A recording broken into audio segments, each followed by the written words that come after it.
on Takisom Academy. Recently appointed Land Forces commander visits troops in Middle Shabelle region. UN strengthens mitigation measures in Somalia ahead of impending El Nino era rains. Welcome back to this edition of Dalsan TV English News. The Somali National Intelligence and Security Agency, NISA, has arrested Sufyan Sheikh Ahmed, a Somali extremist living in Kenya over link to the Al-Shabaab militant group. According to NISA, Abu Sufyan was spreading extremist ideas in Kenya. He was arrested today after collaboration between Kenya and Somalia. The Somali Intelligence and Security Agency NISA apprehended Abu Sufyan Sheikh Ahmed. The Somali Intelligence and Security Agency NISA apprehended Abu Sufyan Sheikh Ahmed, popularly known as Take, on Tuesday on charges of propagating extremist ideology. Take's activities were reported to undermine peace, stability and the government of Somalia, while also providing support to Al-Shabaab militants. According to the authorities, Take had been actively promoting extremist ideas in recent times.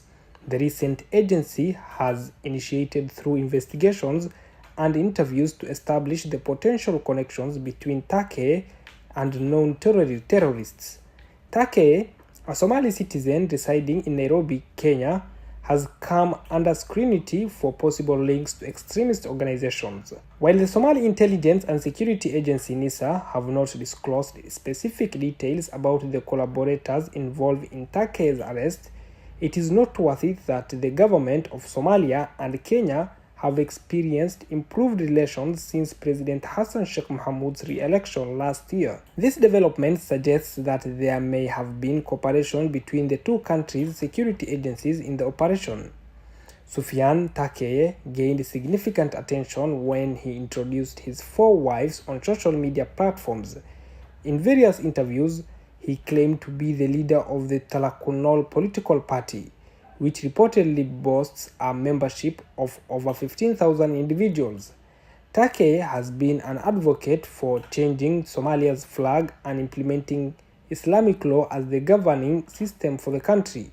As the investigations progress, it is expected that more information will be revealed about Take's activities and potential ties to extremist organizations. Now, hours after the Takisom military training was targeted by mortar attacks from Al-Shabaab, General Ibrahim Muhyiddin, the commander of the Somali National Army, has convened an emergency meeting with high-ranking Turkish military officials.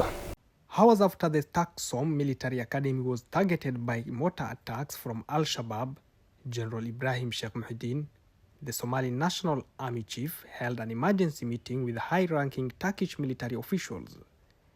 According to sources, the meeting took place on Sunday at the Ministry of Defense in Mogadishu and included military officials from the Turkish Air Force, Navy and Land Forces, as well as the head of training of the Turkish Army.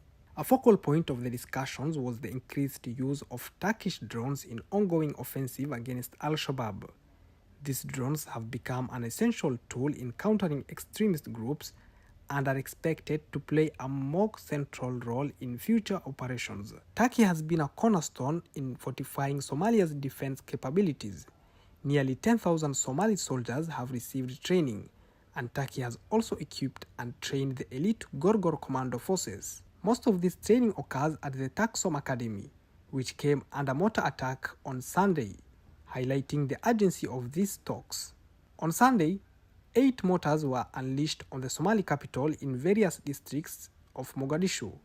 Among the locations struck was the Turkish military base, Takisom Academy, where eyewitnesses reported that 2 mortars directly hit the installation. The Halane camp was also targeted.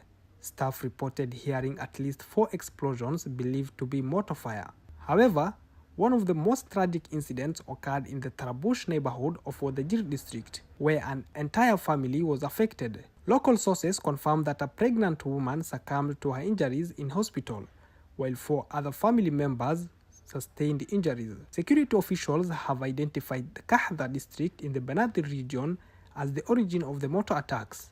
it is reported that Al-Shabaab operatives used a vehicle to ascend to higher ground in Kahda, from where they launched the mortar targeting Mogadishu's residential and strategic locations. Now, the recently appointed Land Forces Commander for the Somali National Army, Dayah Abdi Abdullah, has visited Somali National Army troops who are stationed in Biad area in Middle Shabelle region. The recently appointed commander for the land forces, Colonel Dayah Abdullah, has on Monday visited the Somali National Army troops stationed at Biad military base in the Middle Shabelle region. During the visit, the officers briefed the commander the security situation in the town and the efforts made in the ongoing security operations in the region. The Middle Shabelle region has faced security challenges in recent years, including threats from armed groups and inter-clan conflicts. Colonel Abdullah's visit and encouragement with the troops demonstrate the government's efforts to address these challenges and create stable and secure environment for the region's residents. He urged the troops to further intensify their effort to ensure safety and security in the region. He is expected to inspect various frontline bases. The newly appointed commander is expected to provide strategic direction and guidance to the land forces.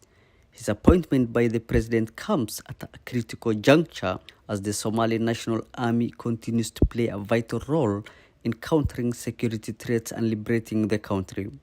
The United Nations and Agriculture Organizations FAO has announced that the Somalia Land and Water Information Management SWALIM unit is taking proactive steps to strengthen mitigation measures, including mapping vulnerable areas in preparation for the anticipated El Nino rains. The United Nations Food and Agriculture Organization FAO announced on Monday that Somalia Land and Water Information Management Unit is taking proactive steps to strengthen mitigation measures, including mapping vulnerable areas in preparation for anticipated El Nino rains. In a recent update, FAO stated that the Somalia Land and Water Information Management Program has successfully completed its assessment and mapping of river breakages along the Juba and Shabelle rivers using highly detailed satellite images. The findings indicate that the forecasted El Nino season is likely to bring increased rainfall to Somalia and Ethiopian highlands, with a high potential for flooding along the Juba and Shabelle rivers, particularly in areas where open or potential points of vulnerability have been identified. Recognizing the urgency of the situation, FAO emphasizes the need to address these vulnerabilities promptly. It highlights the importance of closing open points and reinforcing areas with weak river embankments. By leveraging satellite imagery and conducting comprehensive assessments, the Somalia Land and Water Information Management Unit and the Food and Agriculture Organization aim to enhance preparedness and response capacities in the face of impending El Nino event. These measures seek to protect vulnerable communities, mitigate flood risks, and safeguard lives and livelihoods in Somalia. The FAO ongoing efforts in collaboration, Somalia Land and Water Information Management, and other partners reflect a commitment to building resilience and addressing climate-related risks in Somalia. By combining scientific expertise, data-driven assessments, and comprehensive mitigation strategies, they are working towards a more resilient and prepared Somalia in the face of climate variability and change. Now, Puntland Regional State Minister Mohamed Saeed Farole has accused President Hassan Sheikh Mohamud of involvement in inter-clan fighting in Mudug region.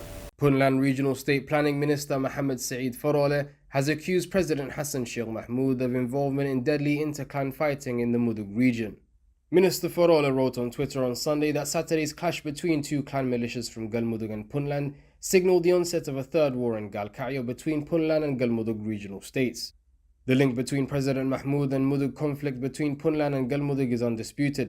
Today's attack in Goldogob by the Galmudug militia marks the beginning of a third war. The previous two occurred in 2015 and 2016 during Mahmoud's first term. He is synonymous with conflict and corruption in Somalia.